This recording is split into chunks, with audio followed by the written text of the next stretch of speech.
We're here with Dr. Sera, an associate professor at the University of Maryland School of Pharmacy. Thanks so much for having me. Thank you so much for being here. It's awesome that we get to educate the people on how cannabis and science intertwine in the medical industry. Well, it's one of my favorite topics to talk about. Very cool. So what kind of got you into this? My training as a clinical pharmacist is in a field called palliative medicine, which is the care of individuals who have advanced or terminal illnesses. And so I have been hearing questions about cannabis as a treatment since way before it was legal in Maryland. You know, my training was in 2009, 10, 11. Wow. And so I have had an interest in it from that time, but my experience with cannabis education started around 2018. The dean of our School of Pharmacy at the time announced that she wanted us as a school to create a master's program in medical cannabis. At that time, there was no such program in the United States. Oh, wow. I thought, this sounds cool, and I asked my boss to put in a good word with the dean. Maybe I could teach a class in this new program. And then when I talked to the dean about some of my ideas, and she asked me to lead the development, approval, and implementation of the program, which was a huge opportunity for me, obviously, you know, professionally and personally. And so we launched that program in 2019, in August of 2019. I was the inaugural program director and was the program director until recently, when I had to step down. I took on some other roles in the school, and you can only do, you only have so much time, but it's still a very, I still teach in the program, and it's still very near and dear to my heart. So with it being like one of the first in the United States, did you find yourself like having any trouble getting any kind of research, or like what were some things that you had to triumph? There were and have been, a number of different challenges. When you mentioned research, we don't actually do hands-on cannabis research at the University of Maryland School of Pharmacy, or at the other schools in University of Maryland, Baltimore, and that is because we're a federal, a public school. We receive federal funds. Our students receive federal financial aid, and cannabis right now is still a Schedule I substance, and so the position of the university has been that we can't do anything that puts our funding and our students' funding at risk. So, the kind of research, when you think of cannabis research, where you're physically handling cannabis products, isn't something that we do. Now, we do observational research, survey research, that kind of research we certainly can and do at the University of Maryland School of Pharmacy. Some other, there were fewer roadblocks in terms of acceptance of the program as a valid educational program than you might imagine. The university was very supportive. The president and the provost of the university were very supportive, and the board of regents, all of the people that needed to approve the program to become an academic program at our accredited institution. We really didn't have a lot of those, and the public, was clearly very hungry for a program like this. We had over, I think, 500 applications, Wow. within weeks of us announcing the program, which was, surprised even us. And we thought this is something, we created the program because we thought there's a need and a desire, but we were even, overwhelmed with the positive response from the public. That's really cool. Yeah, I have a question. So obviously the public is super supportive. Was there any things going on kind of behind the scenes? Because this is maybe a little bit edgier, but when you sit there, and a lot of people at home would probably think the same way that I've thought in the past, that pharmaceutical industry could be very, very anti-cannabis. So was there some people kind of, ruffling some feathers or kind of doing some pushback to the program or anything like that? We haven't. I agree, and I can see, have read, and understand why the pharmaceutical industry could be opposed to promoting this type of medicine, this different approach to medicine. But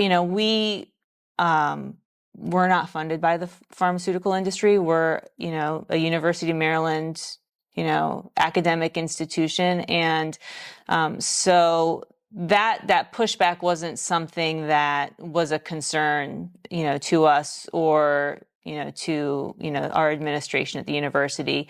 Some things that we had to think about were, what do we teach? We're a school of pharmacy. Our expertise is in the pharmaceutical sciences. How do medications work? How does cannabis work as a medicine in different populations of patients?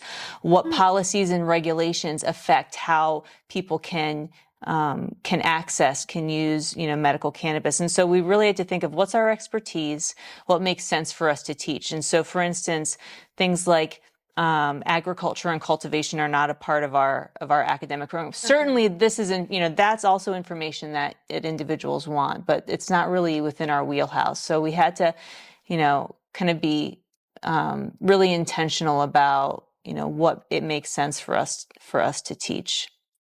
Okay. So out of everything that you've read, all the research that you've done, what has been a study that's just got you like, wow, that was really cool? Like, there's been so much research. I think that there's a misconception that maybe among the general public that because of the regulatory status of cannabis that there hasn't been a lot of research done on it. And that's just not true. Right. There has been a ton of research on cannabis, what we would call preclinical research, which is animal research, cell-based research, and clinical research, which is research with humans.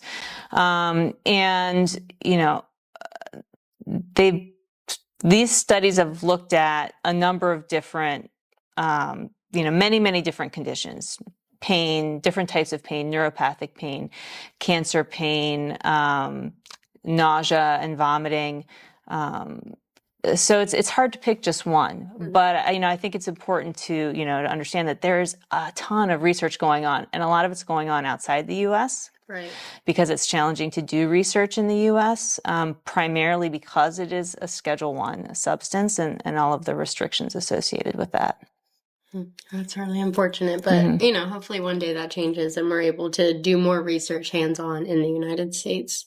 I hope so. I think that one of the most important things that could kind of expand research is the ability to do clinical research, large studies on products that people actually will use, products that are available in dispensaries or other retail facilities. Because right now, if someone wants to do funded research in cannabis, they have to, get approval from the government, from the DEA, from the National Institutes on Drug Abuse or NIDA.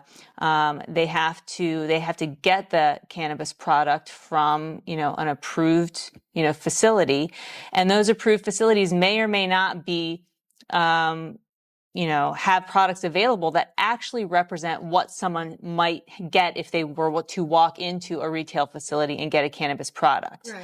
And so then if you're not doing research on the products that people are actually going to be able to use, there's a lot of extrapolation that has to occur between what does the study say and is this reflective of the patient, the scenario, the product availability in the real world. Okay. Yeah. So because we're dealing with, when you're sitting here, you're talking about plants. Mm-hmm. I mean, it's very hard from like an agriculture standpoint, like to be consistent, right? So I'm sure that's got to be difficult to kind of deliver that to like do the exact same thing over and over and over again, because ultimately, I mean, the plants are affected by the environment. Yes. One little thing, a temperature reason by like raising or lowering by a couple degrees could throw off everything from the jump. Yeah, absolutely. I mean, that's just another one of the challenges in doing this, high quality, clinical research. And when we think of, drug research and like randomized, double-blind, control trials. We're looking at medications that have a single active ingredient that is produced reliably in the same amounts over and over and over again, thinking like tablet, capsule, whatever.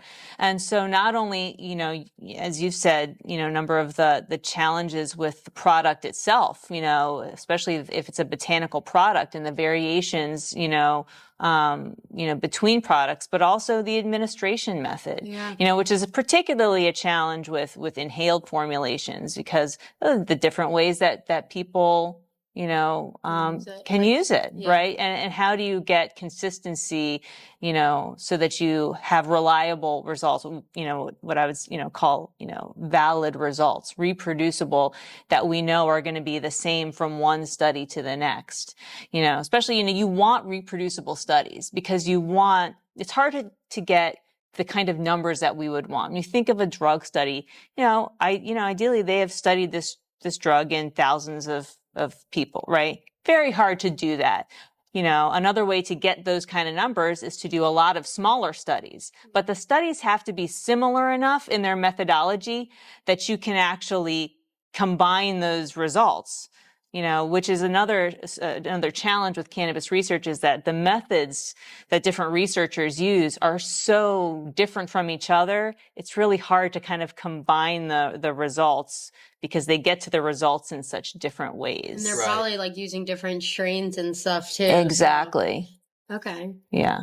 Would you say, because it's a school of pharmacy, is it mostly just students that want to be pharmacists that take this class, or do you get kind of a variety of people? That's a great question, and thank you for asking that. When we were thinking about this program and who we wanted to engage in this program, one of the first things we decided is that we really had to make this available to a really broad variety of individuals, not just pharmacists and not just clinicians. We do have pharmacists and we have some pharmacy students. We have nurses and doctors, yes. But we decided that the only requirement for enrollment in our program would be a bachelor's degree, and not a bachelor's degree in any particular field. So we have a lot of business professionals. We have, public health professionals, a lot of educators, people with humanities backgrounds who have different reasons for coming. And so they're going to come out, they all go through the same program and they have the same foundation, but our graduates do very different things with it. A lot of our graduates are passionate about advocacy, which is great because we really need advocacy and people who can, write good common sense policy and regulation at the federal level, the state level, the local level. We, obviously have individuals who are clinicians who are going to go out and work directly with patients and incorporate this knowledge into their own medical practices. People who are going to go out and educate, or they'll develop business models of their own. So they're really using this, what they get hopefully from our program to do a lot of different things in the cannabis space. I definitely found it helpful when this industry was a little bit more medical based and it wasn't rec yet. We would get people, and we still do to this day, just coming in with doctor recommendations like, hey, my doctor's done this research and knows that I need CBN or I need CBD, and just kind of like breaks it down for them. Like at Greenpoint, we're all very educated in helping people, but it's nice when they can hear it from their doctor too, so that they can kind of gauge like what they're looking for. And like you said, it's hard to gauge exactly because it could be different than what you're researching and then what's available for them to get. But at the same time, it's nice to know that there's people out there that, are educated on it and can really help people find what they need. I think it's great. And although, for a long time we've, you said, only 9% of medical schools teach about the endocannabinoid system, for instance. So that still is, we have a long way to go, not just medical schools, but, nursing schools, pharmacy schools. But clinicians are receiving more formalized education about cannabis, whether it's in, their internships, their fellowships, their residencies, especially if they are in a field like palliative medicine, where they are, working with patients who have a lot of symptoms that need, that may not respond to conventional treatments. So, and I think that physicians, especially in these specialty areas, I think we have maybe have a ways to go in primary care, but are more comfortable talking about it. Because that's another big thing, is that, many clinicians don't have the knowledge to feel comfortable talking to patients about it, or it's still stigmatized, or patients don't want to, are worried for whatever reason about talking to their doctors about it. Yeah. And so I think that we've seen improvement, but we still have a ways to go in that regard. Yeah, it's got to be important because, when it was just medical, obviously this was a consistent thing that I'm about to say. The medical program is definitely like starting to shrink a little bit here in Maryland, but like we used to have people that would come in and they were just seeking like extra relief, but they were on a bunch of different like pharmaceutical, a bunch of different prescriptions and things like that. So do you see like kind of like these two roads like intersecting within your program, like, cannabis and the way that it interacts like with pharmaceutical, prescriptions that these people are already prescribed, right? And like how these things interact with one another. Oh, absolutely. And my personal philosophy with regards to, how we kind of view cannabis in our program is that we view cannabis as medicine. And so we approach it as we would any other medicine. It has incredible potential benefits, but it's not a panacea. And there's also potential risks, and it's not for everybody. And so, that's the same way that we would approach, any medication that we teach about, in our program. Obviously, there's some benefit to any medication, or we wouldn't be using it, right? Yeah. But some have more risk than others, and so we really try to teach this balanced approach, and to give our students in our program the foundation with, the pharmacology of cannabis, kind of the basics of patient care, to make those connections, and to really view cannabis as medicine, with the good, the bad, and everything else that comes with that. So what would you say are some interesting studies that you've come across with this? Well, I was really excited to prepare for this podcast, and I looked for some recent studies that I thought, really kind of tackled the breadth of topics, that are important in cannabis medicine. And the first one is an article that was published in 2023. The title of the article is Cannabis-Based Medicines and Medical Cannabis for Adults with Cancer Pain. And this was a systematic review. Systematic review is a type of study that collects a lot of other different studies. I mentioned before that sometimes when there are smaller studies, we can collect them and, create a larger study population from all those smaller studies. And although cannabis has been studied in different types of pain pretty widely, it hasn't been studied specifically in cancer pain as much. And so this study was specifically focusing on cancer pain and looking at the results of these randomized, double-blind, controlled trials, which again, these are like the gold standard clinical trials that are, used to, when the FDA approves medications and things like that. And so the authors of this study were looking at different cannabis products, plant-derived products, synthetic cannabinoids. So those are things like Marinol and Nabilone. Those are actually FDA approved THC products that have been around since the 80s. They've been around for a very long time. And so anytime you're looking at research in cannabis, a lot of times we'll use you'll see studies that examine those products because they've been around. Some of those studies are very old at this point. And nabiximols is another one that you'll see in clinical trials a lot. This is under the trade name Sativex. Okay. And this is something that's not available in the U.S. I think that it is in what we call phase 3 trials, which is sort of the last step before FDA approval. But I think it's been there for a while. And this is an oral mucosal spray that is a 1-to-1 formulation of THC and CBD. And it's been available outside the US for, at this point, many years.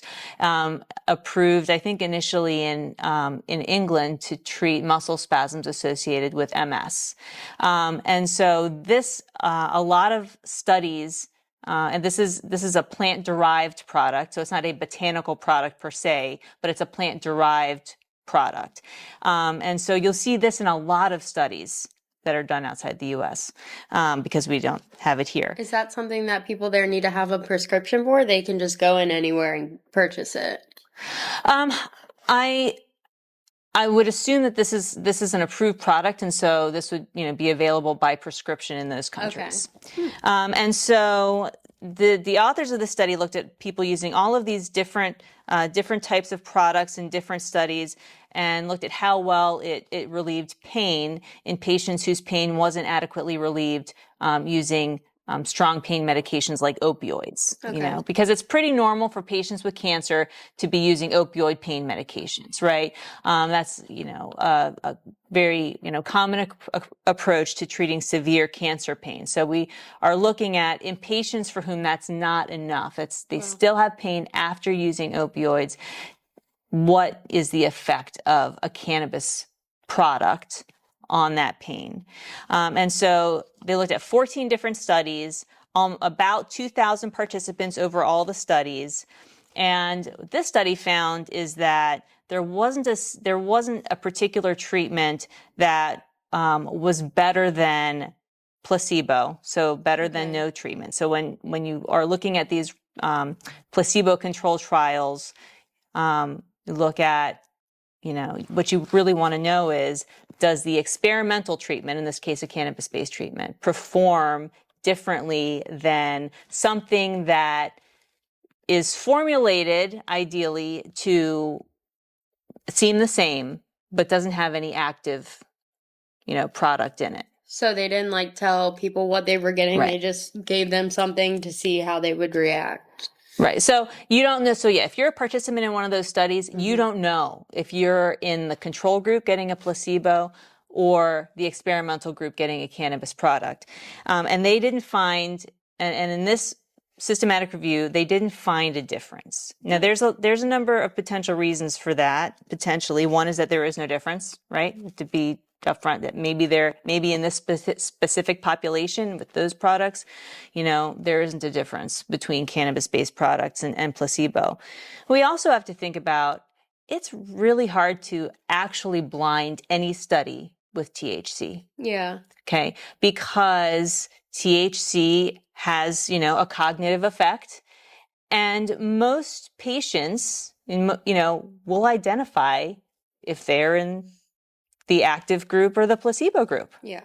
Right. And so that kind of screws up your methodology in a way. It makes it's not truly, it's not truly a blinded study in that way. And does that make people more likely to report some kind of result or not? We don't know. And so that makes sometimes these studies can be harder to interpret. Do they know what they're supposed to be testing?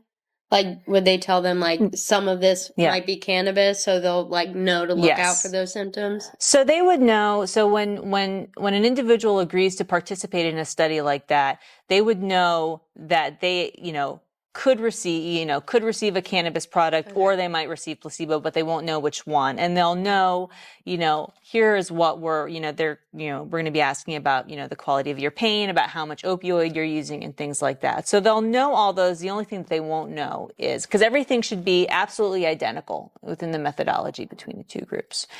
Now I wanted to talk about this study, even though it's, not a positive result per se, because with cannabis, I think that we have to be honest about what the clinical evidence says, but also say, does that mean that for this patient in front of you that we shouldn't use cannabis? I think that for every individual patient, it still has to be a discussion about, okay, if you have tried other things and other things aren't working,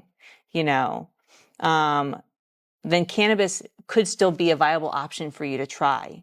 Even if, one study says it doesn't work, other studies might say it does. Any of these individual smaller studies may have been positive, but we have to be, very careful about how we interpret, the studies and apply it to the real world. They looked at different sources of cannabis-based medicine. Okay. So some of them, were this 1-to-1 that's called nabiximols. Some of them were, things like dronabinol and nabilone, which we don't use as much in practice, but they're still, there are still studies done on them because FDA-approved medication, easier to get a hold of. And then some were, but none of the studies in this that these authors evaluated, none of them looked at herbal cannabis. So none of these studies were looking at, for instance, people who smoke cannabis or who vape cannabis. None of them looked, no gummies, no, Wow. again. And so this is, one of the things that I also wanted to say about this is that this is an example of how, are these things, really, what people are going to have access to, and how much can we draw from studies, like this. And that's why you have to really, look at the methodology as opposed to, like you said, just the result. To look at the methodology and think, okay, what can I take from this and apply it to the patient in front of me? Yeah, because the dosing, right? Like the 14 different, what's the dosage, right? And then if you're openly telling people that this is something that's going to give, that's going to be, it has cannabis inside of, the pill or the capsule, right? Or, you're you're letting people know about this. Right. Do these people, are they already using cannabis like outside? Because you said it was 2023. Yeah, this was 2023. So the 6 of the studies compared, so 7 studies compared this nabiximols, this 1-to-1 to placebo. 6 studies compared dronabinol or nabilone, that's synthetic THC, to placebo or to codeine, which is an opioid. And 1 study compared CBD to placebo. Wow. And so, on the, there was no difference in side effects, so that's a good thing. But there was no difference, and this is again in a population of patients with moderate to severe pain, refractory to opioids, meaning, they use opioids, but it's not working well, in patients with cancer. It's a very specific patient population, right? But the authors did acknowledge in this study that, the evidence itself is not high quality. And so when the evidence isn't high quality, then we have low confidence that these results are, maybe reflective of a true effect. Now, we can't turn that around and say the opposite. Oh, well, we have low confidence in these results, so cannabis must actually be really actually helpful for these patients. But, but we can't say, but we also, we can't say with confidence that these results are true. We need more evidence. Right. And so I'm happy that this, a lot of times in medical literature, studies that have negative results they don't get published because, but it ends up with us having a pretty skewed body of medical literature about certain things, Right. And so it's good that these studies get published so that we can talk about why these results are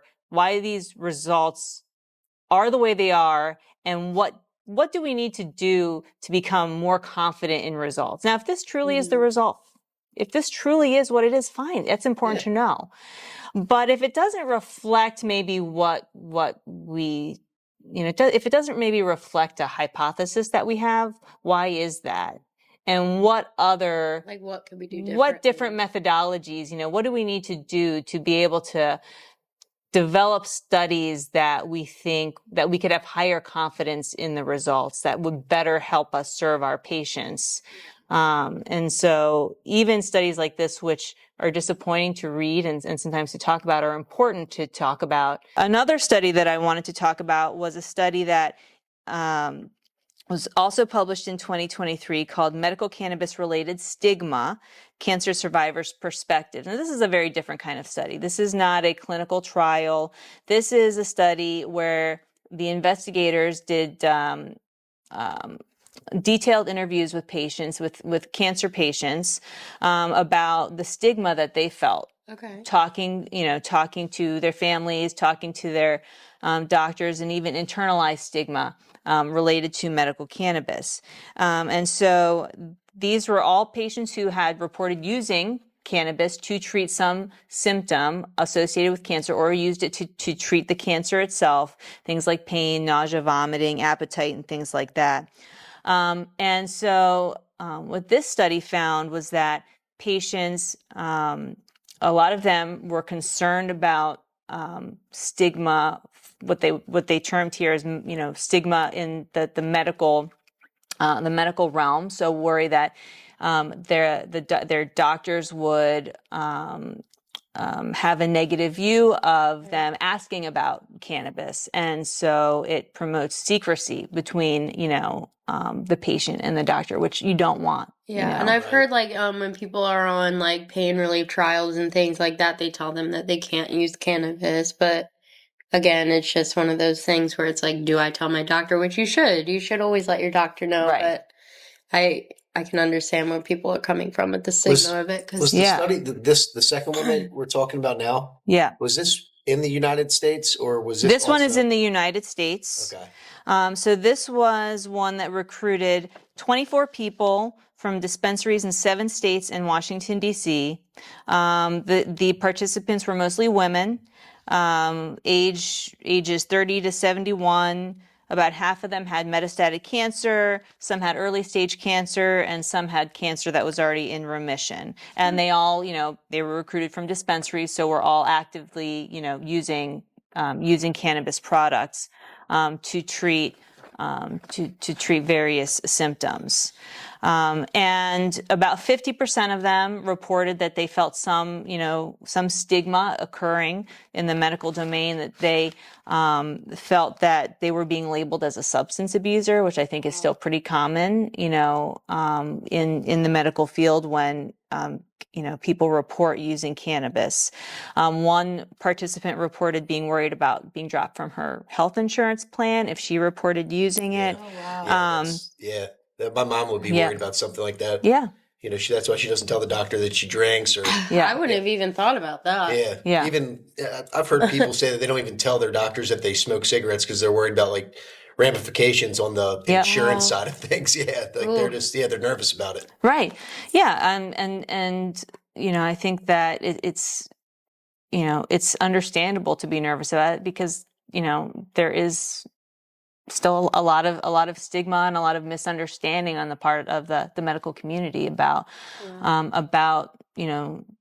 cannabis and the risks of cannabis. And unfortunately, I think that until we do fix the regulatory issue of cannabis being Schedule 1, that's going to be a fallback for a lot of people in the medical community to say, cannabis is Schedule 1. It doesn't have any currently accepted medical use. So why are we using it?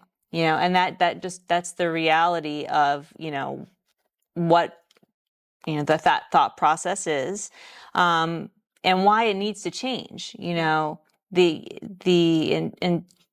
diverging just a little bit, but, in my opinion, the critical part of moving cannabis off Schedule 1, regardless of what else is done with it on the other end, is this currently accepted medical use thing. Yes, Schedule 1 products have, the highest possible potential for abuse and no currently accepted medical use. Obviously, the highest possible potential for abuse is something we know not to be true compared to other, other products that are on a lower schedule, like opioids.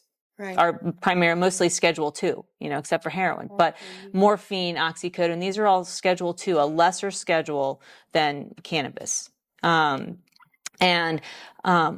But the thing that has really kept cannabis on Schedule 1 is that even though the DEA has been petitioned 5 times since the 70s to try and remove cannabis from Schedule 1. And each time, what comes back is, there's not enough research to say that there's currently accepted medical use. Well, guess what? Guess how hard it is to do research when you have a Schedule 1 drug. It's a horrible cycle. But now, the difference is that, the Department of Health and Human Services, the FDA, has submitted this report to DEA saying, actually, we now believe that there is a currently accepted medical use for cannabis for, pain, for nausea and vomiting, and for appetite. Huh. And so that is, there's a lot of uncertainty with, more political, what's going to happen in the future with the new administration. But, that is something that is different.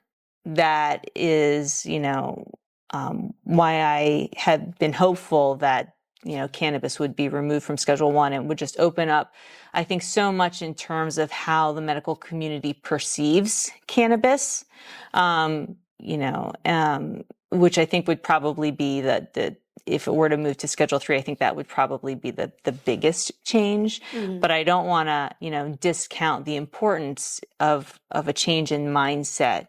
People saying, oh, okay, if the government is saying that this actually does have, still potential for risk, right? There's still risk there.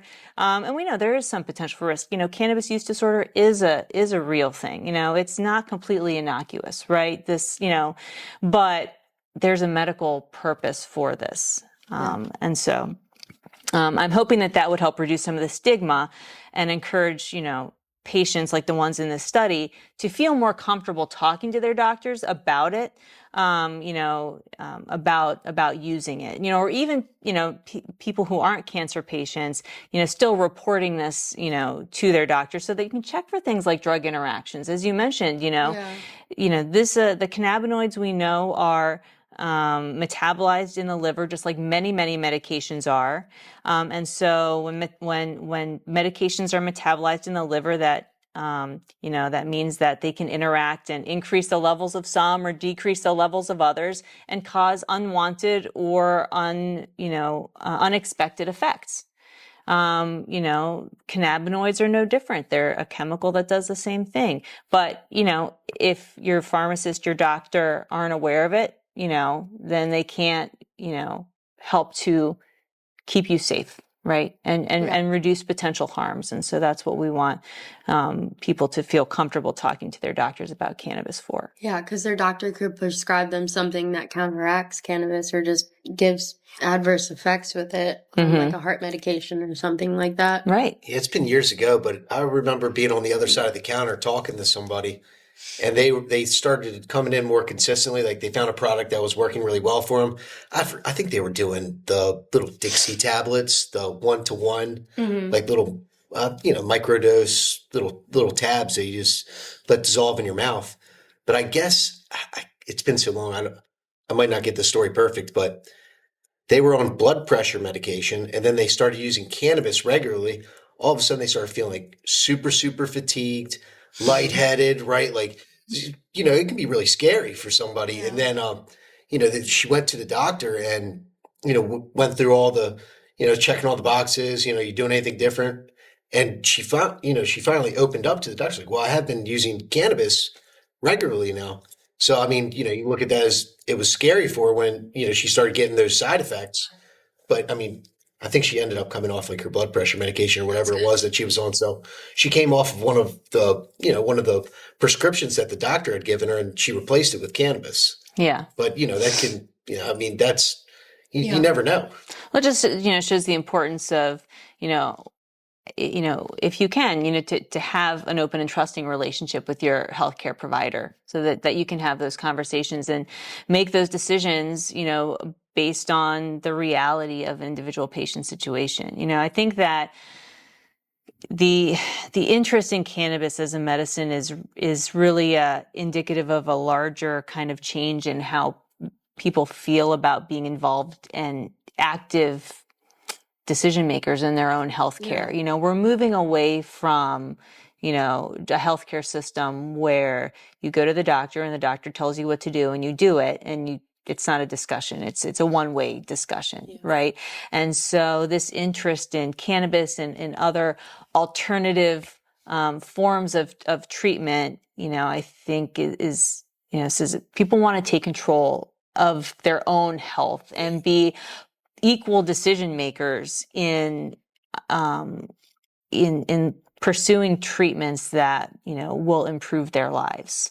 You know, whether that's cannabis or something else, like, you know, like acupuncture, you know, that's a little bit off, you know, off the beaten path. And so I'm hopeful that, you know, that, you know, this individual was able to have that, you know, kind of open conversation, and they were able to make changes, as opposed to, you know, maybe adding other medications or making other decisions that wouldn't be to the patient's benefit just because the patient was unwilling to share this information. Open up, exactly. Yeah, and the doctor, you know, sounds like was willing to, you know, receive it, you know, openly, as opposed to, you know, as some people are concerned about being labeled as a substance abuser and kind of checking that box and on the health record and kind of moving on, you know, and just saying, well, you have to stop because, you know, X, Y, Z.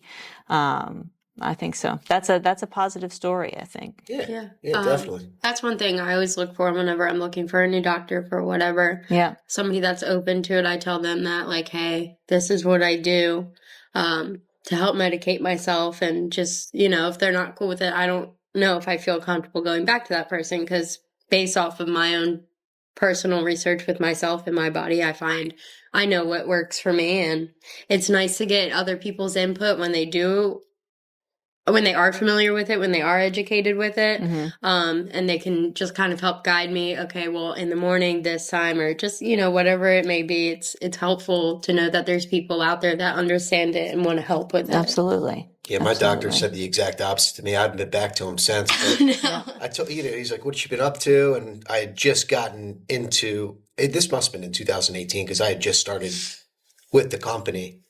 So, you know, I just got on board with a medical cannabis dispensary, and he goes like, "Oh," and he's kind of like put his nose up. He's like, I wish they wouldn't call it that or put that word in front of cannabis." I was like, "What? Medical? You know, I don't think, you know, it's not medicine." I was like, "All right." I was You like, haven't okay. been to the doctor since 2018? No. Oh, I mean, that's what's wrong with you? Huh? Yeah, that's probably what's wrong with me. Yeah. No, I mean, unless I got like a, you know, cold or something like that, you know, go get a little antibiotic. Just go I patient might have done that first. like twice since 2018. Yeah. Okay. Yeah. Oh, well. But yeah, so, but you know, he was on the side that took that step back. Yeah. Right. He's like, you know, wants nothing to do with it. Right. Yeah. Doesn't believe in it. It's not part of his practice. He's older, because I didn't pick this guy. This is whoever my parents Family, had, right? Yep. Like when I was like way younger. So that was like, you know, the standard operating procedures go to this guy, right? So, so, but anyway, yeah. No, I mean, I've been in, you know, various talks and panels with people who have said basically exactly, and they're not old, you know, that you know, I wish that they wouldn't associate the word medical with the word cannabis. And I think a lot of it has to do with the regulatory status. I think that that's an excuse for people to not, for clinicians to not want to look, you know, look at the evidence, you know, to look at, you know, their patients and to consider, you know, something outside of what's FDA approved, because they say, I don't have to. It has said there's no currently accepted medical use, so I'm good. But we know that with cannabis, that the way that cannabis has been regulated for about 100 years has very little to do with science and very much to do with politics. Oh my gosh. Yeah. And so I think that it will also have to be a force of political will that makes the change, because so far, you know, as much as we have discovered about cannabis, whether it's, in the lab, in human studies, in the U.S., outside the U.S., that hasn't been enough of a force to change in this country how we regulate it. But, like I said, it's never been about the science when it comes to how we regulate cannabis. Not since, 1938. Wow. Yeah. Wow. A century. That's crazy. Yeah, almost a century since the Marijuana Tax Act was passed, which, which essentially prohibited cannabis just by placing this massive tax burdens and on individuals but then it was, officially made, put on Schedule 1 in 1970, which has also still been, 50 plus years, right? Yeah. So, this has been a long time. And again, none of that was about the science. And even throughout that entire time, there have been individuals who have tried to kind of push back against this political will, but so far unsuccessfully. Yeah. It's crazy that that's when it was like made a Schedule 1, because I feel like that's when it was most like prominent. Like everybody was like smoking reefer and listen to rock and roll music kind of thing, like in the 70s. And I guess that in a sense also created a stigma around it, because people weren't using it at the time, right, for medical benefits that we know of. Yeah, then they followed it up with ads and campaign, Yeah. Really, Right. Well, turn in, drop out. Yes, it was a counterculture. And so, because, of the hippie movement in the 60s and increased, recreational use of cannabis during that time, that was part of, why the Nixon administration, or Nixon himself, was, so, adamant that it be controlled, and placed on the, in the Schedule 1 in the Controlled Substances Act, was as a, direct kind of force against, this kind of counterculture movement. Yep. Well, I think we're on the right track, though, right? I mean, it's slow and steady, but we're moving in the right direction. So. Yeah, I mean, when you just think about the last, 25 years, since California passed Proposition 215 in the mid 90s, 95 or 96, since then, it's really been the snowball effect of other states saying, okay, well, the federal government's clearly not going to move on this right now. So as states, we're going to decide for ourselves, and at this point, the federal government has repeatedly decided we're not going to use federal funds to pursue cannabis activities that are, legal according to the policies in the state. So that's why we have this, jigsaw puzzle of different state policies. Some who have, medical and, recreational cannabis laws. Some just still have medical programs. Some have sort of these limited programs where you can only get CBD or low THC products. And there's a couple states that still have no access at all. But there's no consistency in terms of things like, safety regulations, quality, looking at, levels of, potential, pollutants within, in botanical products. And every state is different. Every state has different laws with regards to things like packaging and labeling. Yeah, which the packaging is an issue. It's just absolutely very wasteful, I feel like. Yeah. A box inside of a bag, inside of a bigger bag.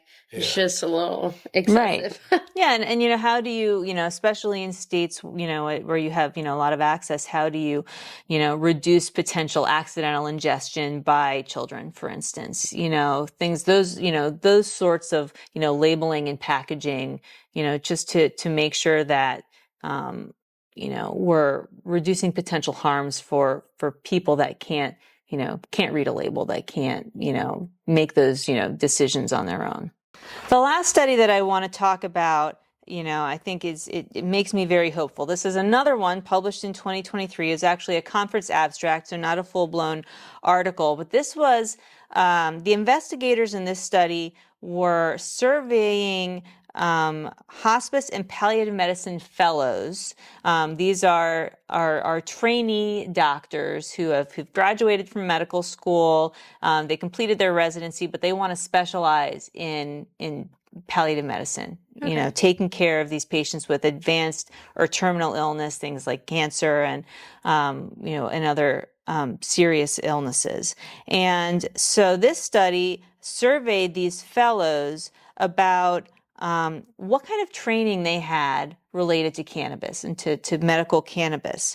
And I was surprised because this group of 44, let's see, 142 trainees responded from 44 programs in 19 states. So not just from one state, all across the country. 83% of them said they had received formal training in medical cannabis, which I was pleasantly surprised about.